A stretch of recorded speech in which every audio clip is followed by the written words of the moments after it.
Et bienvenue sur votre émission 3DS, cette émission qui revoit avec vous la leçon de l'école de sabbat. Peut-être vous voulez préparer votre leçon, peut-être vous cherchez de l'inspiration pour ce thème de cette semaine. Nous sommes dans un trimestre assez spécial qui parle sur le repos. Voici déjà la 8e leçon. Et aujourd'hui, comme les autres fois, j'ai des invités qui sont, cette fois-ci, tous les deux un peu de la région. J'ai à ma droite Bernard David. Comment ça va, Bernard? Très bien, très heureux d'être avec vous deux. Et à ma gauche, Delphine Burnier. Comment ça va, Delphine? Ça va bien, merci. Avant de leur donner la parole pour qu'ils puissent se présenter un petit peu, je voudrais juste vous rappeler que cette émission, pendant ce trimestre, elle est diffusée sur Espoir Média, comme vous avez déjà l'habitude, mais aussi sur Adventiste FFS et Adventiste FBL. Donc, c'est pour ça que vous pouvez donc suivre cette émission en dehors d'Espoir Média, mais je vous invite à vous abonner sur la chaîne sur laquelle vous la regardez maintenant.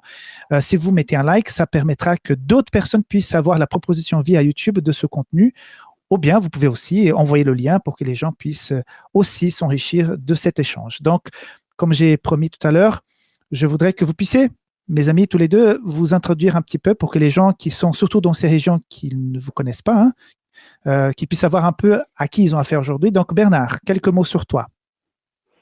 Alors, je dirais d'abord que j'aime beaucoup l'étude de la Bible en groupe et je me réjouis de partager ce moment avec vous pour étudier la Bible. Et je salue les internautes, je vous invite à associer 3DS. Je suis quelqu'un qui regarde régulièrement 3DS avec mon épouse, à l'associer aussi à des moments d'études en groupe.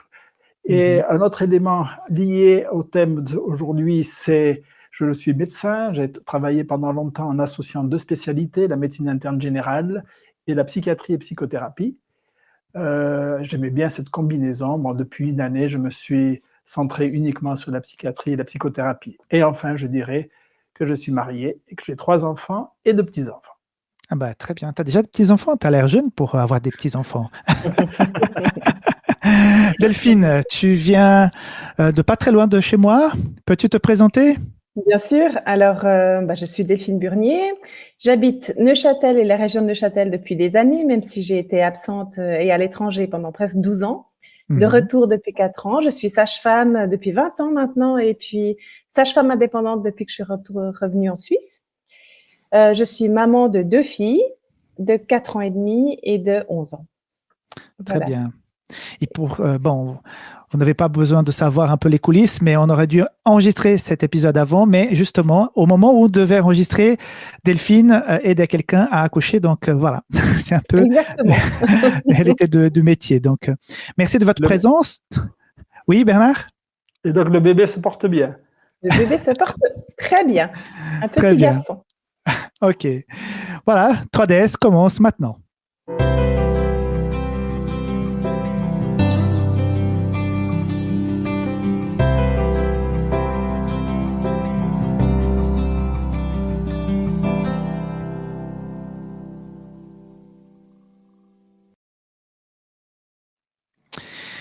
Comme je vous ai dit au départ, donc nous traitons sur le repos pendant ce trimestre. Donc, nous avons déjà vu jusqu'à présent plusieurs facettes du repos et vous avez pu constater que j'ai invité aujourd'hui 2 personnes qui sont dans le domaine de la santé justement pour parler de certains aspects parce que c'est Marc chapitre 2, c'est l'histoire d'Élie qui, après avoir vécu un bon moment avec le Christ, une manifestation super importante du Saint-Esprit, rentre aussi dans une espèce de spirale dépressive. Donc, c'est pour ça qu'ils sont là aussi pour apporter non seulement la connaissance biblique qu'ils ont, mais un peu de leur savoir-faire. Et je voudrais commencer par cette question. Quand vous êtes avec des personnes qui sont malades, en tant que personnel de la santé, vous essayez d'aider cette personne, mais quand vous constatez que leur maladie, leur souffrance est liée à quelque part à leur choix de vie, c'est en fait une conséquence de leur décision, leur action, leurs mauvaises habitudes, est-ce que ça change votre regard par rapport à ce malade? Est-ce que ça change votre façon de les traiter? Vous dites, c'est pas mon affaire, je traite la maladie et puis à lui de se débrouiller, ou bien en tant que médecin, en tant que personnel de la santé, vous essayez aussi quand même d'aider cette personne à se rendre compte de cette situation. Je donne peut-être la parole honneur aux femmes, David, si tu es d'accord. Delphine. Alors, c'est vrai que dans le fait d'être responsable d'une partie de ces problèmes de santé, c'est pas ma priorité dans la prise en charge que je peux avoir dans un premier temps. L'important, c'est d'abord de créer évidemment un lien de confiance, d'être à l'écoute, d'apporter des pistes, évidemment de guérison, de solutions, de traitement.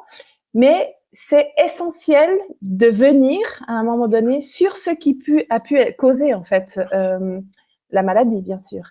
Dans mon cas, je travaille avec des femmes enceintes, c'est vrai, qui sont pas malades, qui sont juste enceintes, mais qui parfois ont des comportements de vie qui peuvent avoir des conséquences. Je pense par exemple au diabète, sur le fœtus, sur le développement de l'enfant ou sur la propre santé de la maman par la suite.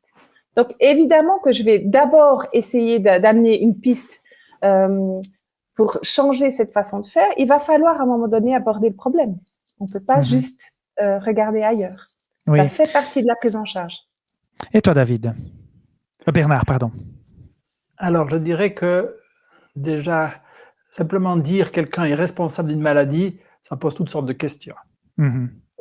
Et très régulièrement, donc, j'accompagne des personnes ayant une dépendance à l'alcool. Si cette personne a souffert de maltraitance, de situations sociales difficiles, est-elle responsable parce qu'elle a une dépendance à l'alcool? Par ailleurs, on sait que, statistiquement, il y aura 10% des personnes qui auront une dépendance. Donc, je dirais que c'est toujours très délicat de mettre une responsabilité et de chercher un coupable. Quelqu'un qui fume, qui va faire un cancer du poumon, pareil, qu'est-ce qui s'est passé dans sa vie qui peut créer ce phénomène de nécessité, d'addiction qui est là? Donc, en fait, je ne me pose pas trop la question de la responsabilité. Là où on est confronté à des situations difficiles, c'est lorsque les personnes reviennent et reviennent et reviennent avec le même problème. Et je dirais qu'une personne ne sera pas responsable de sa maladie, en tout cas facilement, et c'est comme ça qu'on peut les soigner, parce qu'on voit la personne qui souffre, qui a un besoin, c'est ça qui nous motive en tant que soignant. Par contre, elle est responsable de la façon de suivre un traitement et de s'impliquer dans un traitement. Et si après plusieurs tentatives, plusieurs épisodes de soins, on voit que la personne finalement ne s'y implique pas, à un moment donné, on dit, quand vous serez plus prête à vous impliquer, à vous remettre en question, alors on vous soignera. D'accord, au moins c'est clair, c'est bien. Justement, Delphine, dans la leçon cette semaine, il est question de ce paralytique dans Marc chapitre 2. On comprend en lisant le livre Jésus-Christ, pour ceux qui ont déjà lu ce livre, qu'à quelque part, il est un peu responsable de sa maladie. Donc, il est paralytique, il est devant Jésus. Et ce qui change par rapport à d'autres récits, c'est que d'abord, il sera guéri spirituellement et après physiquement. Donc, tu penses que c'est à cause du fait que Jésus savait déjà les raisons de sa maladie qu'il a travaillé un petit peu à l'envers? Comment tu vois cet épisode? Je trouve que c'est toujours difficile de se mettre dans la peau de Jésus. Il en savait bien plus que nous. Et c'est vrai que le texte biblique nous donne peu d'informations. On a quelques éclairages par Ellen White, mais je pense que de toute façon, guérir l'âme et aller plus loin que le symptôme physique, c'est quelque chose que tout le monde a besoin de recevoir. Et puis, c'est vraiment ce que, si on regarde un petit peu comment le récit il est formé, c'est intéressant de voir que il est entouré, ce paralytique, puisque c'est la foi quelque part de ses amis, et puis et c'est la conviction de ses amis qui vont faire qu'il va être présenté devant Jésus. Évidemment, il y avait une volonté de sa part. On n'est pas paralytique et content de l'être. Il y avait clairement une souffrance physique et une souffrance donc morale.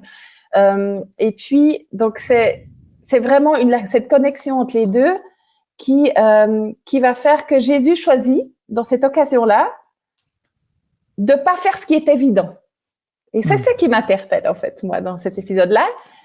Je sais pas, je peux pas vous dire exactement pourquoi, parce que j'ai pas assez d'éléments pour vraiment comprendre pourquoi il choisit de commencer d'abord par cette guérison de l'âme. J'ai envie de dire, on devrait presque toujours fonctionner comme ça. J'ai envie de dire, mais on n'a pas toujours la capacité de le faire.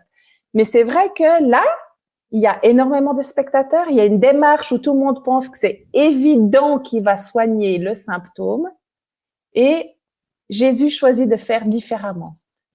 Il choisit de surprendre et de d'abord s'adresser à la souffrance émotionnelle, spirituelle de cet homme, pour après lui dire « Et maintenant, lève-toi et marche ». Et ça, je trouve que c'est très intéressant. Mm-hmm. Et toi, Bernard, on voit que cet homme, il est là, il a cette foi, Jésus s'approche de lui. En tant que médecin et en plus avec les spécialités que tu exerces, est-ce que dans ce texte, tu arrives à entrevoir quelque chose que nous, en tant que laïcs, on n'arrive pas à constater? Est-ce qu'il y avait quelque chose de plus qui faisait souffrir cet homme? Pourquoi Jésus va d'abord par ce chemin-là? Est-ce que toi, justement, par ta formation, tu arrives à voir des choses que nous, on ne voit pas? On va rester humble, on ne dit pas qu'on voit toujours quelque chose. Moi, j'ai bien aimé ce que Delphine a dit avec ses étapes. D'abord, il y avait la foi des 4 personnes. Et ensuite, il y a eu ce regard les yeux dans les yeux entre le paralytique et Jésus. Et d'ailleurs, dans le livre de Jésus-Christ, il est mentionné que les yeux de l'homme disaient toute sa souffrance. Ce qui m'intéresse, c'est de comparer ce passage avec ce paralytique-là, et puis le passage qu'on connaît bien dans Jean 5 avec le paralytique de la piscine de Bethesda. Parce que là, ça s'est fait de façon inverse. Jésus lui a d'abord dit « Lève-toi, prends ton lit ». Et puis, quelques heures après, hop, il se retrouve, il lui dit « Attention, tu as été guéri, mais ne pêche plus pour pas qu'il t'arrive quelque chose de pire ». Et donc, on voit que Jésus a inversé la démarche. Là. Et ça m'amène à penser que Jésus savait quel était, pour cet homme-là, considéré comme le besoin prioritaire. Effectivement, je pense que Jésus veut toujours faire une guérison globale, physique, spirituelle, mais d'abord spirituelle. La guérison physique, elle est variable selon les situations. Mais pour cet homme-là, eh bien, la priorité était probablement, le besoin prioritaire, c'était d'être guéri de ce sentiment de culpabilité. Ok. Delphine, je pense que quand tu vas visiter ces femmes enceintes, parfois tu constates qu'il y a des choses qui ne vont pas. Et souvent, on dit, je vois des symptômes de ceci, de cela. Donc, souvent, on peut se tromper et penser que les symptômes sont la maladie. Mais la maladie, parfois, elle se cache derrière des symptômes. Est-ce qu'on pourrait faire un parallèle avec la vie spirituelle? Est-ce qu'on pourrait en tirer de cette histoire quelques leçons pour notre vie spirituelle concernant les symptômes qui peuvent cacher quelque chose de plus grave derrière? Alors, j'ai envie de dire que, et c'est souvent le cas, les symptômes sont souvent une manifestation de quelque chose, alors pas toujours, il y a des conditions qui sont vraiment liées à une maladie, à une condition physique ou génétique peut-être, mais c'est vrai que souvent on dit qu'il faut mettre des mots sur les mots. Donc, les mots M-O-T-S sur les mots M-A-U-X, les mots, la souffrance en fait interne, qui peut justement se manifester par parfois des angoisses, des douleurs. La peur peut être aussi se manifester justement par certaines douleurs. Alors c'est vrai que je suis pas dans un domaine où je rencontre beaucoup de maladies en soi, mais beaucoup de souffrances liées parfois à des situations qui sont pas des situations normales de grossesse, mais des situations de deuil ou des situations d'enfants mal formés ou des situations vraiment de souffrance. Et c'est vrai que même dans mon entourage, je me rends compte de la connexion de ces deux choses, en fait, du mal-être profond parfois qui ne se voit pas et qui a besoin à un moment donné de se manifester. Et j'aimerais vraiment faire en fait le parallèle avec ça, c'est que ce n'est pas toujours le cas. On peut avoir une paralysie, un handicap, une maladie qui n'ont rien à voir forcément avec des situations de vie qu'on a vécues. Et parallèlement, on peut voir vraiment, et je ne parle pas particulièrement de la dépression, dont on va parler dans un petit moment, mais vraiment des manifestations physiques, des maux de dos, des choses, des problèmes cutanés, donc de la peau, des choses très flagrantes en fait, qui une fois que le problème interne, j'ai envie de dire, ou le problème émotionnel, moral et spirituel même est adressé, et ben il y a des améliorations. Alors voilà. Ouais. Bernard, en tant que médecin, tu vois beaucoup de symptômes qui sont quelque part juste des signaux comme quoi il y a quelque chose de plus grave derrière. Comment tu gères ça et est-ce qu'il y a une application pour toi dans la vie spirituelle aussi? Donc les symptômes, heureusement qu'ils sont là, mais bien sûr, on ne peut pas soigner uniquement le symptôme. Mm. Symptôme d'une maladie organique, et là, il y a des traitements très spécifiques à donner. Et il y a aussi toute une autre catégorie de consultations où ce sont des symptômes de maladies fonctionnelles. L'organe est en bon état, mais son fonctionnement est problématique, est douloureux, est inconfortable. Et là, je suis tout à fait d'accord avec ce que Delphine vient de dire. C'est là qu'il faut pouvoir mettre des mots, des paroles. Et plus les personnes sont capables de mettre des paroles, plus facilement ces symptômes vont être faciles, ou moins inconfortables à vivre. Par contre, il y a des personnes qui n'arrivent pas à mettre des paroles sur les symptômes et sur ce qui se passe autour. Et à ce moment-là, c'est le corps qui va continuer de parler pendant des mois, voire des années. Alors, on constate dans cette analyse qu'il faut toujours regarder de façon plus profonde. Hein. Il faut aller à la source pour pouvoir comprendre la situation, comprendre le malade. Mais je voudrais insister par rapport peut-être à nos faiblesses spirituelles. Quels sont les symptômes qu'on peut constater dans cette situation de paralytique qui montrent à quelque part que lui, quand il vient, parce que je ne sais pas quel est le dialogue, moi j'aurais voulu être là pour voir le dialogue entre ce paralytique et ses amis. Est-ce que c'est un discours de sa part qui a fait en sorte que ses amis disent « Allez, on y va, on va te mettre en présence de Jésus » parce qu'il avait besoin de cette guérison interne plus qu'externe. Comment vous voyez ça? Quelle était la motivation première de ce paralytique? Qu'est-ce qu'on peut en déduire de ces moments? Je sais que le récit il est très succinct. Hein. Ça n'a pas été filmé ni photographié, mais j'essaie parfois quand 2-3 personnes lisent un texte, il y a des choses différentes qui sortent. Hein. Comment vous réagissez à ça? Donc je lance un petit débat un peu libre là. Delphine, est-ce que tu veux réagir? Alors, c'est important de penser que de nos jours, on fait parfois moins le lien entre un symptôme, une maladie et notre condition de pécheur. À l'époque de Jésus, on faisait directement ce lien-là. Si on avait un handicap, c'est parce qu'on était forcément, on avait péché, ou si c'était pas nous, c'était nos parents qui avaient péché ou nos grands-parents.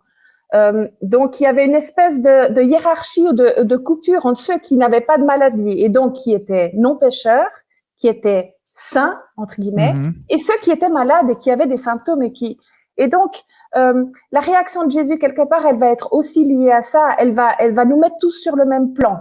Certains auront besoin d'une guérison particulière, mais on a tous besoin d'être guéris. Et ça, c'est très intéressant, je trouve, dans l'attitude de Jésus. C'est pour ça qu'il peut se permettre parfois de parler directement de la vie spirituelle et parfois d'adresser le symptôme physique. Alors, il casse, en fait, une croyance ou une attitude des uns envers les autres, une hiérarchie qui était présente. Bernard? Est-ce que nous allons voir Jésus quand nous sommes malades pour qu'il nous enlève les symptômes ou pour un cheminement global? Je pense à certains cancéreux dont le corps était très très très malade et pourtant ces personnes sont décédées avec une bonne santé globale, avec la paix et avec de l'assurance.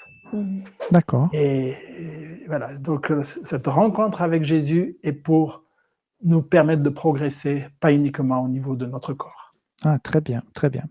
Passons à un autre cas. Alors, notre patient maintenant s'appelle Élie.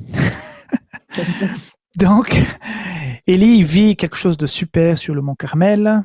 Je suis toujours impressionné par le courage. Il pense être tout seul parce qu'on verra plus tard dans sa prière qu'il croit être le seul qui était encore fidèle à Dieu. Et même étant le seul, il a le courage d'affronter tous ces faux prophètes et tous les ennemis qui étaient là. Mais il va passer de l'effusion du Saint-Esprit à une dépression un peu... voilà, je suis un peu même fâché avec lui parce que c'est pas possible. Il a vécu quelque chose de si fantastique avec Dieu et comme ça, il part et il demande à mourir. Bernard, justement, c'est ton domaine plutôt. Qu'est-ce que se passe avec cet homme? Pourquoi il sort de ce moment de grand Dieu et puis il tombe au fond du trou? C'est un peu inattendu, ça. Alors, c'est vrai que le mot dépression n'est pas dans le texte. C'est nous qui utilisons ce terme-là. En tout cas, qu'il était découragé, qu'il avait des pensées noires et tristes, ça c'est sûr. Si je devais mettre un diagnostic, je parlerais plus de burn-out que de dépression proprement dite. D'accord. Parce que le burn-out, on peut facilement, d'un jour sur l'autre, tac, tomber dans l'épuisement et le burn-out. La dépression, quand même, ça ne survient pas en quelques heures, sauf dans des maladies très, très particulières, comme un trouble bipolaire. Alors oui, il peut y avoir des fluctuations rapides de haut vers le bas. Mais je ne pense pas que Élie était bipolaire avec des phases trop hautes et des phases maniaques et après des phases dépressives. Alors, par contre, ce qui parle pour un burn-out, c'est plusieurs paroles qu'il a dites. D'abord, à un moment donné, il dit à Dieu, c'est assez, hein, ou alors c'en est trop, selon les versions. Donc, il y a eu trop. Et puis, le terme burn-out, c'est au départ utilisé pour les fusées. Hein. Il y a le premier étage de la fusée qui monte, et puis à un moment donné, tout son carburant est épuisé, et on dit que, eh ben voilà, ce premier étage est burned out. Il a épuisé tout son carburant, et puis normalement, il va tomber, et puis ça va continuer. Hein. Enfin, je ne suis pas un spécialiste. Un autre élément aussi qui dit combien Élie était à risque de burn-out, il a dit « J'ai déployé mon zèle pour toi ». Hein, lorsque Dieu lui demande « Que fais-tu ici ?» Il dit « J'ai déployé mon zèle pour toi ». Et il va redire 2 fois la même chose. Lorsque nous sommes engagés pour aider les autres, que ce soit comme membres d'église, comme soignants, comme parents, dans n'importe quel domaine professionnel, eh bien, lorsque nous avons le sentiment qu'on déploie nos forces, nos énergies, attention. Et Jésus nous invite non pas à déployer notre zèle, mais à aimer et à le laisser faire en nous. Et à mon avis, c'est la meilleure prévention du burn-out. Delphine, alors Bernard vient de me casser là parce que je pensais qu'il était dépressif et il m'a dit qu'il avait le burn-out. Et la prochaine question que je vais pour toi, c'est la relation entre la dépression et la culpabilité. Mais je ne sais pas si je te la pose parce que je viens d'avoir un diagnostic différent. Je pense qu'on peut utiliser les diagnostics. Vas-y, continue. Ah bah, d'accord, voilà, merci. Je me sens moins coupable. Exactement, parce que j'ai envie de te dire presque la culpabilité et le burn-out, ça peut être des choses qui sont très liées. Une fois qu'on analyse un petit peu ce qui s'est passé et qu'est-ce qui a fait le clash, qu'est-ce qui a causé le burn-out. Autrement, on en vivra d'autres des burn-out. On aura tendance à toujours aller jusqu'à l'épuisement. C'est intéressant parce que évidemment que le thème général du trimestre c'est le repos. Et puis, je pense qu'il y a beaucoup de choses. Il y a le fait de s'épuiser, d'être moi dans l'aide de. Oui, ce qui est important, c'est de se rendre compte que parfois, avoir une foi très grande peut nous amener à oublier que ce n'est pas moi et ma spiritualité qui déplace des montagnes, mais c'est l'action du Christ et de Jésus-Christ en moi qui agit. Et que je pense qu'Élie vit aussi un petit peu ce paradoxe à ce moment-là. Il a vécu un moment très fort, en fait, qui s'est terminé par un bain de sang. Ce n'est pas le sujet du jour, hein. On peut parler presque de zèle, qui était-ce nécessaire ou pas, peu importe maintenant dans cette discussion, mais ça a été quelque chose de très fort, non seulement émotionnellement, spirituellement, mais aussi dans en fait la conclusion de cet épisode qui a été sanglant, violent, et tout d'un coup il y a la peur, alors qu'il n'a pas du tout eu peur avant, il a une menace de mort au-dessus de lui, et tout d'un coup il a peur, et ça lui fait réagir, et ça cause ce burn-out, ce moment en fait où il perd ses moyens, où il est vidé. Et puis, c'est intéressant d'essayer de comprendre chez lui qu'est-ce qui a causé ça. Ça peut être justement ce zèle un petit peu trop fort, hein, dont parlait Bernard avant, où on a de la peine en aidant les autres et en donnant sa vie parfois pour des actions particulières, que ce soit au sein de l'église, au sein d'une association, des choses comme ça, ou dans notre travail de soignant parfois, on s'oublie. On oublie de prendre du temps. On oublie ce repos fondamental qui fait aussi partie du plan de Dieu pour notre vie. Bernard, on voit dans cette histoire que quand il pense que tout est fini, que voilà, il est liquidé, il demande la mort, Jésus prend le temps avec lui. Dieu prend le temps. Et ça, je trouve que c'est merveilleux. Dieu, il prend le temps, il va l'alimenter, va lui donner à boire, va lui donner un refuge, va lui donner tous les moyens nécessaires pour pouvoir se remettre. Et finalement, il découvre qu'il a encore une mission. Donc, il y a un rebondissement dans sa vie. Il doit encore oindre des rois, il doit encore chercher quelqu'un pour le remplacer. Est-ce que toi, dans ta vie, je ne sais pas, personnelle, quelqu'un de la famille ou dans ton travail, tu as pu vivre ou vu des gens qui ont eu un redémarrage radical et qui ont arrivé à faire des choses incroyables après une grave maladie? Alors oui, bien sûr que j'ai souvent vu des personnes qui pouvaient redémarrer, même très souvent. On parle de rétablissement. Je préfère d'ailleurs le mot rétablissement que le mot de guérison, qui est trop absolu. Parce qu'on pourrait dire qu'ensuite, Élie, il a poursuivi sa vie de prophète, de croyant. C'était pas toujours le sommet, mais il a poursuivi et il a mené encore une vie utile. Ce qui m'interpelle dans l'expérience d'Élie, c'est que Élie, il y a eu donc la peur dont on a parlé. Je pense qu'il y a eu aussi une énorme désillusion. Il s'est dit, ça y est, le peuple a compris, le roi a compris, ils ont participé pour exterminer les prophètes de Baal, et maintenant, je ne suis plus seul, on va pouvoir retourner au culte du vrai Dieu. Et là, eh bien, on sait que nos désillusions peuvent nous tirer vers le bas. Ce qui m'interpelle aussi, c'est donc cette notion, je veux plus vivre. Est-ce que vous pensez qu'il aurait fallu interner le prophète Élie parce qu'il était à risque suicidaire? Je ne crois pas. Des éléments que nous avons, je ne pense pas qu'on aurait jugé nécessaire de l'interner. Ce qui parle plutôt pour un ras-le-bol que pour une dépression profonde et durable. Par contre, il était épuisé, désillusionné. Je crois que vous avez tous vécu cela. Quelque chose de bien se passe, on a de gros espoirs, et ensuite, hop, une situation qui fait que non, ça ne marche pas comme on le pensait.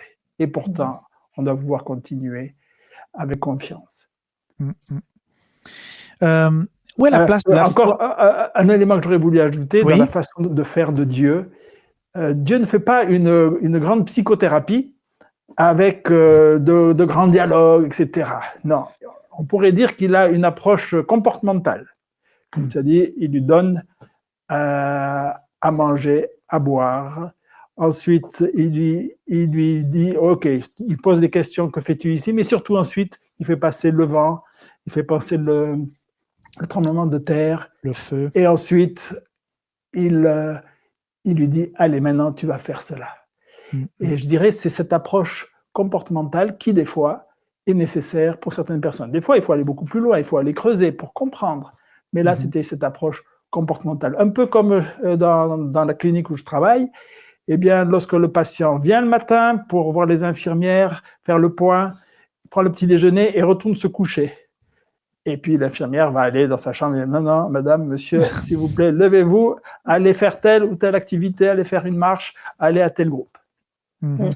Ça, c'est très intéressant, je trouve, comme la psychologie de Dieu. Bon, c'est un sujet énorme, hein, mais je trouve magnifique que on a tendance parfois à venir avec des choses très compliquées et on oublie la simplicité de l'alimentation, du moment de donner à manger, donner à boire, prendre du temps, parfois être un peu directif peut-être pour remettre en selle dans des choses simples, dans les choses de la vie. Moi, je le vois avec des patients parfois qui vivent un deuil et qui ont beaucoup de peine à se remettre en route et qui sont vraiment les peu de choses qui font la différence. Moi qui fais des visites à domicile, donc parfois dans l'accompagnement qu'elles ont, je suis la seule personne qui est chez elles, c'est de leur dire qu'est-ce qu'il y a dans le frigo, qu'est-ce qui a été acheté, qu'est-ce que vous allez manger, qu'est-ce que vous allez pas manger. Je vois c'est rangé, c'est pas rangé, pas parce que c'est important de ranger, mais parce que je vois très bien l'état émotionnel un petit peu. Est-ce qu'il y a de la lessive qui traîne depuis longtemps? Je parle de choses très concrètes là,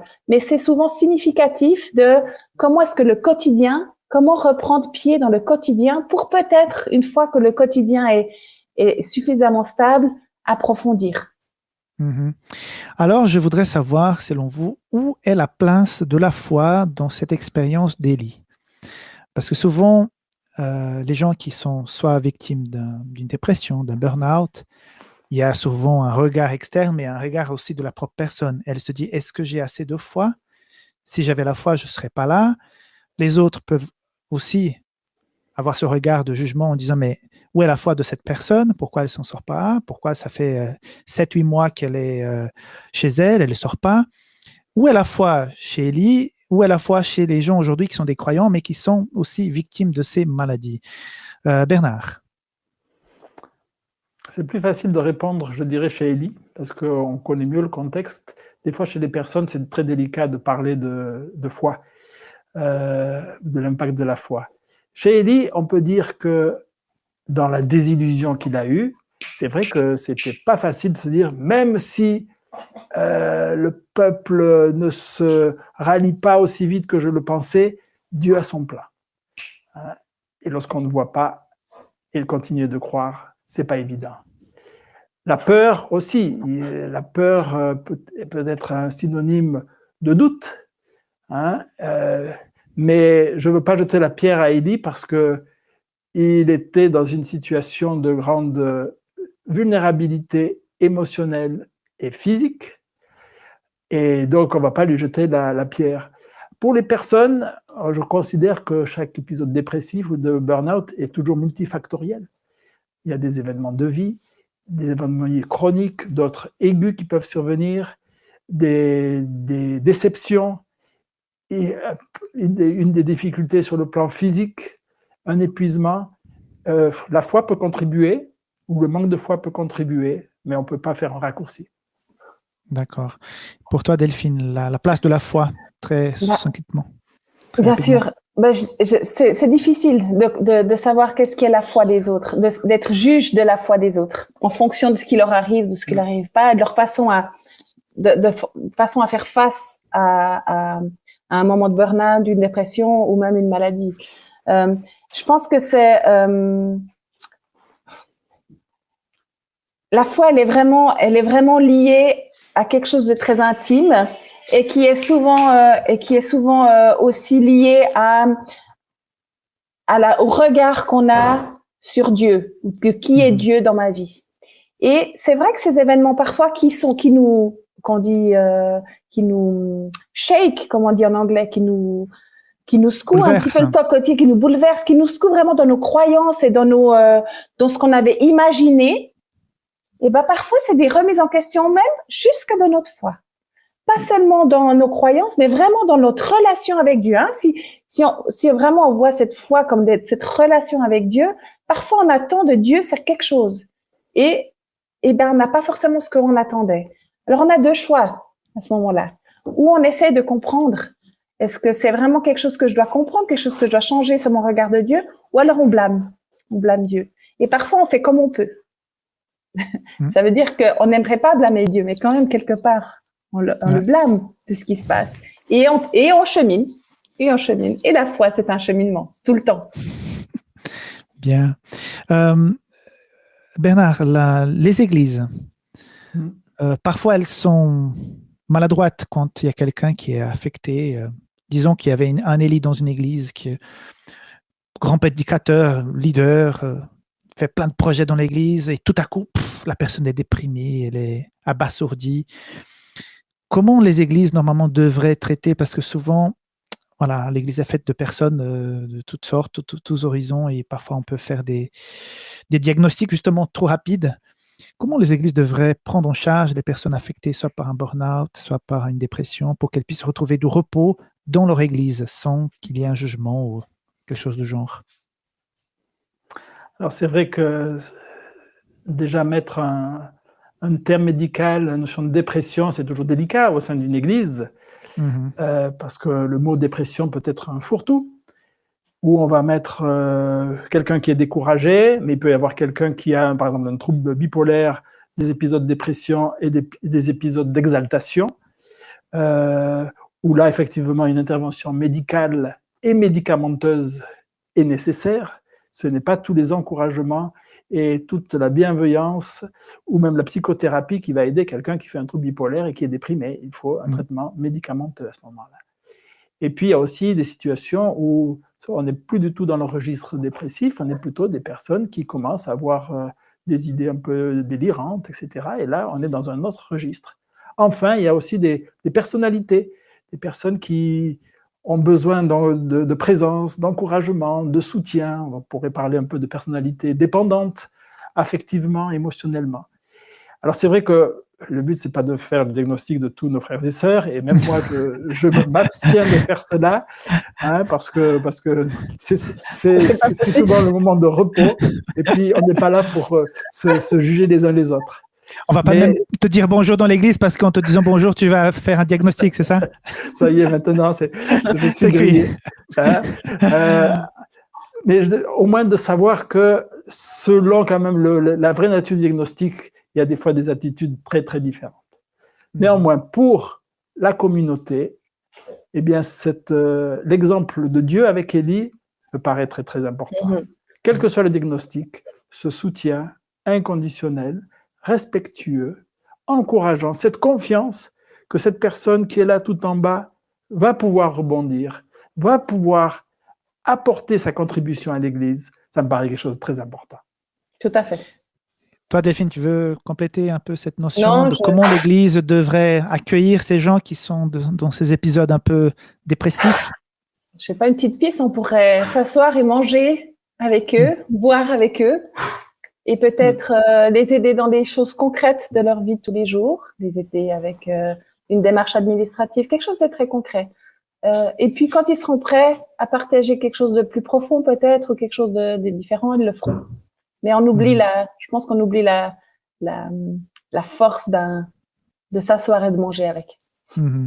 Pas forcément aller prier et dire allez, il faut que tu sois guéri maintenant parce que c'est un manque de foi, comme j'ai déjà vu par le passé. Si, mais si la personne a envie qu'on prie avec elle, pourquoi pas? Oui, ça c'est une chose, hein, mais lui dire voilà, tu as un problème spirituel en fait, on va prier et tu seras guéri. Et alors là, il faut faire comme, voilà, c'est comme Bernard a dit tout à l'heure, Dieu a fait il a cheminé avec Élie, il l'accompagnait et puis Élie après à redémarrer. Voilà mes amis, le temps est passé, nous avons eu un échange assez intéressant. Donc, merci de temps que vous avez pris pour cette émission. Je voudrais rappeler à ceux qui nous regardent maintenant que ces émissions sont sur Espoir Média, Adventiste FFS, Adventiste FBL. Donc, je vous invite à vous abonner à ces chaînes, à partager ce contenu. Si vous mettez un j'aime, ça fera en sorte que YouTube enverra cette vidéo à d'autres personnes qui aiment ce genre d'émission. Donc, merci de votre soutien. Restez connectés parce qu'il y a d'autres émissions qui viendront jusqu'à la fin de ce trimestre, un peu comme vous avez vu aujourd'hui. Et je voudrais aussi remercier mes amis qui étaient là avec moi aujourd'hui. Donc, merci Bernard. Merci. Merci Delphine. Tous les deux, vous avez des engagements. Vous êtes dans le domaine médical. Je sais que vous devez partir rapidement pour d'autres personnes qui sont dans le besoin. Donc, merci de vivre en pratique tout ce que nous avons vu aujourd'hui dans cette leçon. Et donc, à vous tous, à très bientôt. Au revoir. À bientôt. Au revoir.